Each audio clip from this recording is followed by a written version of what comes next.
pouvoir rassembler de tous les pays d'Afrique ici, c'était un rêve. La jeunesse africaine qui peut se retrouver, se parler et parler des perspectives de l'avenir de notre continent. Je suis vraiment très content de vous voir. J'aime cette jeunesse-là qui a compris, qui se réveille et qui est en train de se réveiller.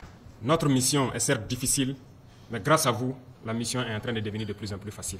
Il faut qu'on se parle pour se conscientiser, pour que chacun puisse éveiller la conscience de ceux-là qui sont en train de dormir toujours.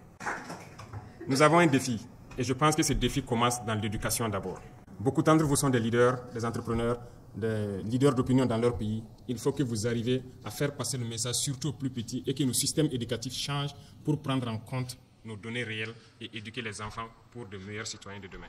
Faites en sorte que des plus jeunes et aux anciens qui n'avaient pas compris, que les gens puissent comprendre le sens du combat que nous devons mener pour que l'Afrique puisse s'unir réellement. On nous a déculturés. Ils sont venus nous imposer une culture qui n'est pas nôtre. Et je pense qu'aujourd'hui, dans tous les horizons en Afrique, nous sommes en train de revenir à nos sources petit à petit. La culture en Afrique, c'est la paix, c'est la tolérance. C'est en Afrique qu'on parle d'arbre à palabre, où les gens se retrouvent pour se parler et communiquer. Ils ont introduit les guerres en Afrique pour que nous ne puissions plus jamais nous asseoir, discuter, parler, réfléchir pour les perspectives de l'avenir. Mais aujourd'hui, voilà que cette journée, toute la jeunesse africaine se retrouve à Ouagadougou. Pendant des heures, vous allez pouvoir échanger et planifier quelque chose pour l'avenir. À partir de cet instant, chacun d'entre vous est un ambassadeur pour faire passer le message de la révolution, pour que la jeunesse se mette au travail, s'unisse et prenne leur destin en main. Il n'y a pas de problème sans solution tant que l'on peut s'asseoir et parler. Mais il y en a aussi des situations où nous sommes obligés de combattre pour ramener la dignité et l'intégrité. C'est ce combat que mènent aujourd'hui les Sahéliens contre le terrorisme international qui nous est imposé. Nous vous remercions tous pour le soutien constant envers nos pays dans cette lutte-là. Vous avez parlé des inégalités qui grandissent en Afrique entre les riches et les pauvres. Je suis parfaitement d'accord et nous combattons ça aussi. Les plus riches deviennent plus riches et les pauvres deviennent plus pauvres. C'est inacceptable. Parce que c'est un système qui a été créé dans la plupart de nos États pour que les plus riches soient ceux-là qui portent les dirigeants en faveur donc de ces impérialistes-là. Et les pauvres restent toujours pauvres. Et c'est ce que j'ai appelé la politique hitlérienne. Nous devons tous nous unir pour que ces inégalités cessent.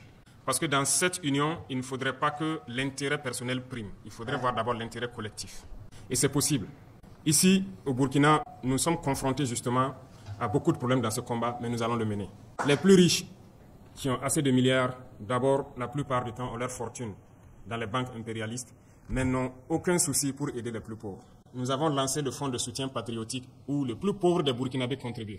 Nous aurions aimé voir nos milliardaires venir contribuer à hauteur de milliards pour sauver notre pays. Mais ce n'est pas ce qui se passe. Et lorsque nous ne nous lançons pas dans la même logique de les donner tous les marchés de l'État, ils nous combattent.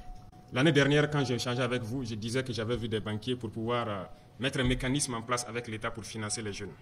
Mais jusqu'à aujourd'hui, je n'ai rien vu. Nous avons été obligés à un moment donné de mettre en place très rapidement une banque du trésor pour trouver les mécanismes pour soutenir les jeunes dans leurs entreprises. Ce n'est pas de la concurrence avec le privé, mais il faut qu'on arrive à combattre les inégalités. Tant que les inégalités ne sont pas combattues, l'injustice règne, la pauvreté règne et l'insécurité va régner. Pourquoi est-ce que vous devez communiquer? Parce que c'est eux qui détiennent le pouvoir de l'argent. Ils vont toujours chercher à manipuler des jeunes pour que nous disparaissons. Et aujourd'hui en Afrique, la jeunesse commence à se battre contre les corruptions et certaines déviations de bonne gouvernance dans leur pays et nous les soutenons. Il faut que vous nous ameniez, nous dirigeants, à faire l'impossible pour vous. Et nous serons obligés de trouver les solutions nécessaires, sinon nous allons vous dire que nous sommes limités à tel endroit et j'espère qu'on pourra se comprendre. Donc, nous avons une mission commune. Votre mission, c'est de nous amener à être meilleurs pour que le continent soit meilleur. Et notre mission, c'est de tout mettre en œuvre pour exploiter tout le potentiel de nos pays pour que la jeunesse s'épanouisse. Je vous invite donc à maintenir la réflexion sur ces sujets, à faire les bonnes propositions pour que nous puissions ensemble sauver notre continent, l'Afrique. Et je sais compter sur vous pour mener les mêmes débats, les mêmes réflexions. Et pour terminer, je vous dirai, il faut croire en vous. Ça commence par là. Croyez en vous, croyez en la jeunesse. La pauvreté, c'est ce qu'on nous a fait comprendre, mais la réalité est que nous sommes riches. Faisons en sorte que nos richesses appartiennent à tout le monde et que cette jeunesse-là puisse s'épanouir, que nous ayons la sécurité que nous souhaitons et le développement. Nous pouvons et nous allons gagner le combat. Bonne chance à tous et bonne réflexion. Et je vous souhaite donc bon retour à tout un chacun dans son pays et que le message que je vous ai donné en tant qu'ambassadeur puisse continuer à se perpétuer dans vos États respectifs.